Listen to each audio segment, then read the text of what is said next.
കണ്ടല്ലോ ഈ കുഞ്ഞു കുട്ടികൾ ഉണ്ടാക്കിയ സോസേജ് സാൻഡ്വിച്ച് എല്ലാരും കണ്ടല്ലോ. അപ്പൊ സർ നമുക്കിനി അടുത്ത സെഗ്മെന്റ് എന്ന് പറയുന്നത് ഈസി കുക്കാണ്. ഈസി കുക്ക് എന്ന് പറഞ്ഞാൽ ഇവിടെ വരുന്ന കുക്കിനെ ഒന്നും ഞങ്ങൾ അങ്ങനെ വെറുതെ വിടത്തില്ല. ഈസി ആയിട്ട് എന്തെങ്കിലും ഞങ്ങൾക്കൊന്ന് പ്രിപ്പയർ ചെയ്ത് തരണം. അപ്പൊ സാർ ഇന്ന് ഞങ്ങൾക്ക് വേണ്ടിയിട്ട് എന്ത് പ്രിപ്പയർ ചെയ്തു? ഓക്കെ, നമ്മൾ ഈ കുഞ്ഞുങ്ങൾ ഉണ്ടാക്കിയ ഈ സാൻഡ്വിച്ചിനെ ഞാൻ എന്നോട് നന്നാക്കി ഒന്ന് കുക്ക് ചെയ്ത് കാണിച്ചു തരാം. ഒരു ചെറിയ ഒരു സവോള എടുത്തു. ഒരാൾ എന്റെ സൈഡിൽ നിൽക്കുന്ന ആള് കാണിക്കുന്നുണ്ടോ? അവള് കണ്ണൊക്കെ പൊത്തി. അയ്യോ, എന്ത് കരച്ചിലെന്നറിയാമോ? അയ്യോ, കരച്ചിൽ കണ്ടിട്ട് എനിക്ക് കരച്ചിൽ വന്നു. പാവം. ഇതേ അങ്കിള് സവോളയൊക്കെ ചോപ്പ് ചെയ്യുന്നുണ്ട്.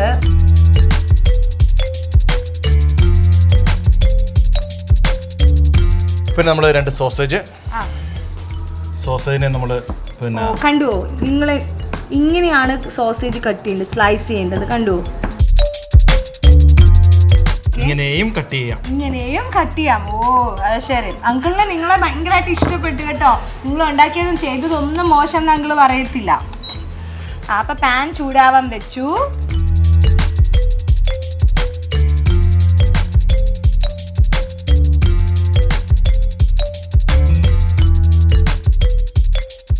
നമ്മൾ ആ സോസേജിനെ ഇട്ടു, സ്ലൈസ് ഇട്ട് കൊടുത്തു.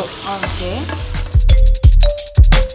ലേശം സോൾട്ട്, ലേശം കേട്ടോ, ലേശം പെപ്പർ. പെപ്പർ നിങ്ങൾ ആരെങ്കിലും ആഡ് ചെയ്തിരുന്നോ? ഇല്ല. നിങ്ങൾ ബ്രെഡിൽ എത്തുന്ന സാധനമാണ് അത്. അങ്കിൾ ഇതിൻ്റെ അകത്തിട്ട് കാണും. എനിക്ക് നമുക്ക് ആ ബ്രെഡ് എടുത്ത് വെച്ചു.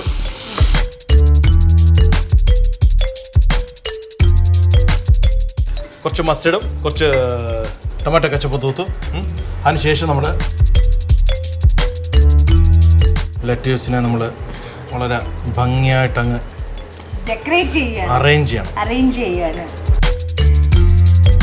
അതിനുശേഷം നമ്മളൊരു ടൊമാറ്റോ ഉണ്ട്, ടൊമാറ്റോ എടുത്ത് അരിഞ്ഞ ടൊമാറ്റോനെ നമ്മൾ ഇങ്ങനെ അറേഞ്ച് ചെയ്യുന്നതിനാണ് ഞാൻ പറഞ്ഞത്. അതിനുശേഷം നമ്മൾ സോസേജ് സോസേജിനെ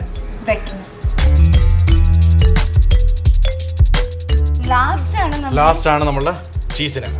എന്തുകൊണ്ടാണ് ലാസ്റ്റ് ചീസ് വെക്കുന്നത്? ചീസ് ഈ ചൂടിൻ്റെ പുറത്ത്, പിന്നെ ഈ സലാമയുടെ ചൂടിൻ്റെ പുറത്ത് ഈ ചീസ് ഇരിക്കുമ്പോൾ പിന്നെ അങ്ങ് ഉരുകി അങ്ങ് ബൈൻഡ് ആവും, മെൽറ്റ് ആയിരിക്കും. മനസ്സിലായില്ലേ? അടയ്ക്കാൻ പോകണമല്ലോ.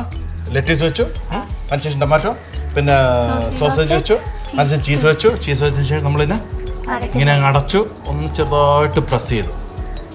അതിനുശേഷം ഇതിനെ ഒന്ന് നമ്മൾ 2ആയിട്ട് കട്ട് ചെയ്യാൻ പോകണം പതിയെ.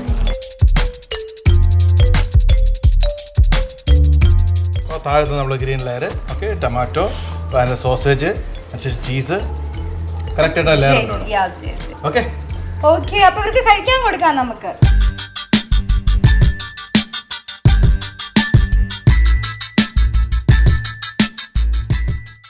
അങ്ങനെ ലിറ്റിൽ കിച്ചന്റെ ഇന്നത്തെ ഈസി കുക്ക് എന്നുള്ള സെഗ്മെന്റും അവസാനിച്ചിരിക്കുകയാണ്. ഇനി നമുക്ക് ഹെൽത്തി ടിപ്സും ഹെൽത്തി കിച്ചണുമാണുള്ളത്. അപ്പോൾ അതും കൂടി അവസാനിച്ചതിന് ശേഷമാണ് നിങ്ങൾക്കുള്ള സമ്മാന വിതരണം ഞങ്ങൾ എല്ലാവരും ചേർന്ന് നടത്തുക. അപ്പോൾ ഹാപ്പി അല്ലേ? ലിറ്റിൽ കിച്ചന്റെ അടുത്ത സെഗ്മെന്റ് എന്ന് പറയുന്നത് ഹെൽത്തി കിച്ചൺ ആണ്. ഈ പോഷകാഹാരം എങ്ങനെ ഉണ്ടാക്കുന്നതെന്നൊക്കെ നമുക്കറിയണ്ടേ? അതൊക്കെ നമുക്ക് പറഞ്ഞു തരാനും കോഴിക്കോട് ശ്രീധേഴ്സ് ഡയാ ക്ലിനിക്കിലെ ചീഫ് ഡയറ്റീഷ്യനായ നീരജ മാഡം ഇവിടെ വന്നിട്ടുണ്ട്. നമുക്ക് മാഡത്തിനെ ഇങ്ങോട്ട് വിളിക്കാം. അപ്പോ നീരജ മാഡം